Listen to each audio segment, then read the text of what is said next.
सर्वेभ्यः नमो नमः। সকলকে আবারও একবার স্বাগত জানাচ্ছি উপমন্যু কথার চতুর্থ পর্বের ভিডিওতে।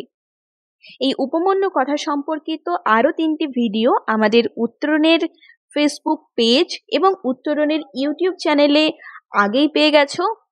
যদি না দেখে থাকো তবে আমাদের উত্তরণের পেজ অথবা ইউটিউব চ্যানেলে সেই ভিডিও পেয়ে যাবে। এটি আমাদের চতুর্থ পর্বের ভিডিও।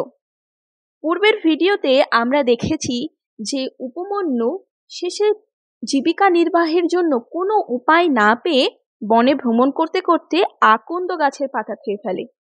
আকন্দ গাছের পাতা খাওয়ার কারণে সে তার দৃষ্টিশক্তি হারায়। যথারীতি সে পথঘাট চিনতে না পেরে কুয়োর মধ্যে পড়ে যায়। এবার এদিকে গুরুদেব দেখছেন যে উপমন্যু এখনো পর্যন্ত ফিরে আসেনি। কোনো উপায় দেখতে না পেয়ে গুরুদেব তাকে বনে খুঁজতে বের হন এবং জানতে পারেন যে উপমন্যু আকন্দ গাছের পাতা খেয়ে তার দৃষ্টিশক্তি হারিয়েছে। তখন উপমন্যুকে গুরুদেব উপদেশ দেন যে অশ্বিনী কুমারদ্বয়ের স্তব করার জন্য, তাতে এই বিপদ থেকে উপমন্যু রক্ষা পাবে।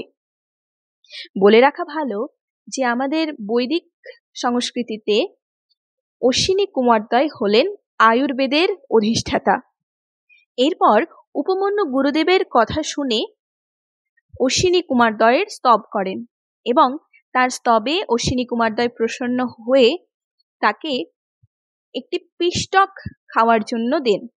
এবার দেখার যে পিষ্টকটি উপমন্যু গ্রহণ করবে নাকি আরো কোনো ঘটনা ঘটতে চলেছে।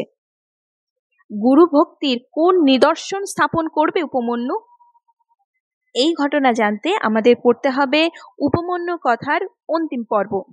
তাহলে চলো আর বেশি দেরি না করে আমরা আমাদের অন্তিম পর্বের পাঠ্যের দিকে এগোই। স এবং উক্তঃ প্রতিউবাচ, এইরূপ বললে তিনি প্রতি উত্তরে বলেন।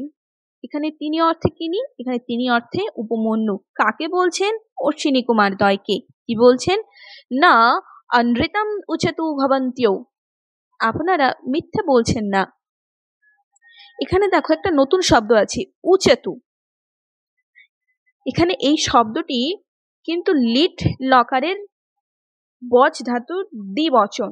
এখানে অশ্বিনী কুমারদ্বয়, এখানে যেহেতু দ্বিবচন অর্থাৎ অশ্বিনী কুমারদ্বয়, এখানে দুজনের কথা বলা হচ্ছে, তাই এই ক্রিয়াপদ কিন্তু দ্বিবচনে আছে।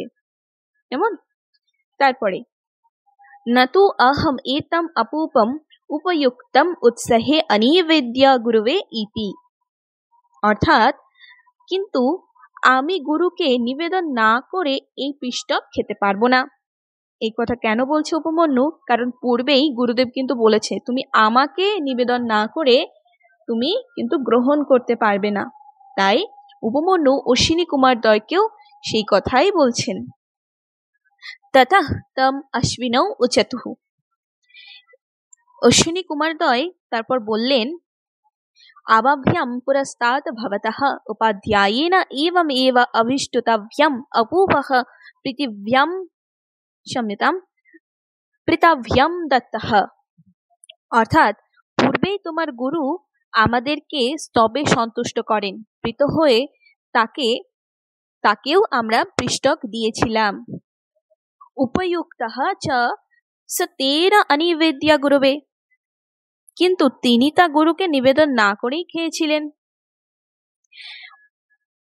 উপমন্যু যখন বলল যে আমি গুরুদেবকে নিবেদন না করে এই পিষ্টক গ্রহণ করতে পারবো না, তখন অশ্বিনী কুমারদ্বয় তাকে পরীক্ষা করার উদ্দেশ্যে হোক বা তাকে বোঝানোর উদ্দেশ্যেই উপমন্যুকে বলছে যে পূর্বেও এরকম ঘটনা ঘটেছে। তোমার গুরুদেব আমাদের স্তব করেছিলেন এবং সেই স্তবে প্রসন্ন হয়ে তোমার গুরুদেবকে আমরা পিষ্টক দান করেছিলাম, কিন্তু তখন তো কই তোমার গুরুদেব তার গুরুদেবকে নিবেদন করেননি, তাকে নিবেদন না করেই তো গ্রহণ করেছিলেন। ত্বমপি তথা এব কুরুষ্ব, অর্থাৎ তুমিও তাই করো। যথা কৃতম উপাধ্যেন ইতি, যেরকম ভাবে তোমার গুরুদেব করেছিলেন।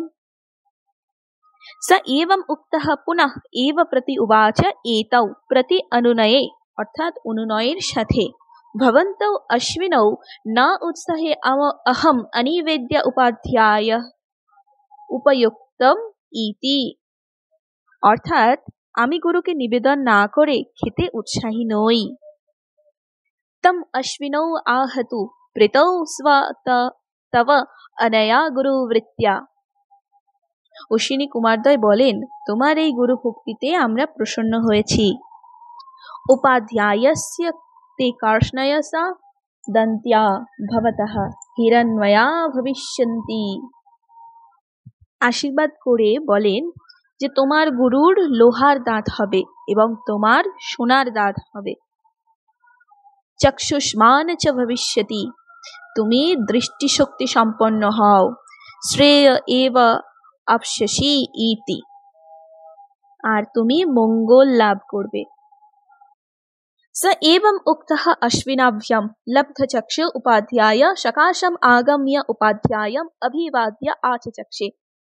অর্থাৎ স এবং উক্তঃ, এইরূপ বললে অশ্বিনাভ্যাম লব্ধচক্ষু, অশ্বিনী কুমারদ্বয়ের কৃপায় চক্ষু লাভ করে, উপাধ্যায় সকাশম আগম্য উপাধ্যায়ম অভিবাদ্য, অর্থাৎ গুরুর নিকটে গিয়ে গুরুকে অভিবাদন জানিয়ে আচচক্ষে, সকল বৃত্তান্ত জানালো। অর্থাৎ বলতে চাইছে যে অশ্বিনী কুমারদ্বয়ের কৃপায় উপমন্যু চক্ষু লাভ করার পরে গুরুর নিকটে গিয়ে গুরুদেবকে সকল বৃত্তান্ত জানালেন।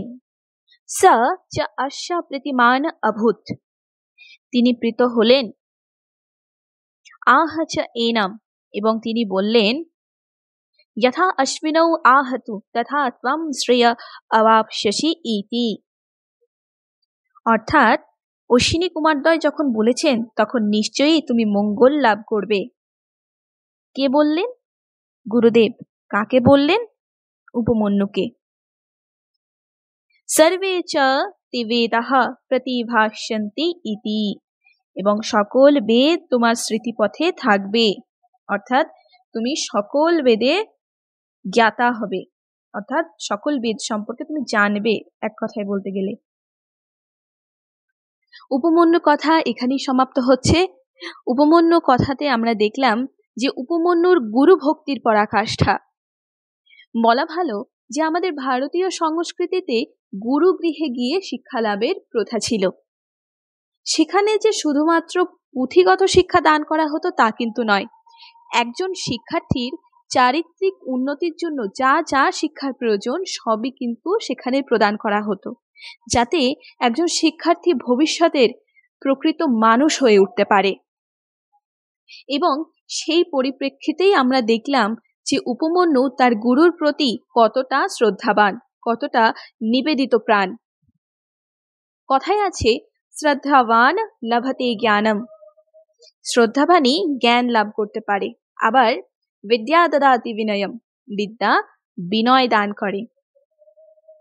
তাহলে উপমন্যু কথা এই পাঠ্যাংশটি এখানেই সমাপ্ত হচ্ছে। তোমাদের সুবিধার্থে ভিডিও শেষে কিছু এমসিকিউ দিয়ে দেওয়া হবে, তোমরা চাইলে স্ক্রিনশট তুলে নিতে পারো এবং সেই প্রশ্নগুলো দেখলে তোমরা বুঝতে পারবে যে পরীক্ষায় কি ধরনের প্রশ্ন আসতে পারে।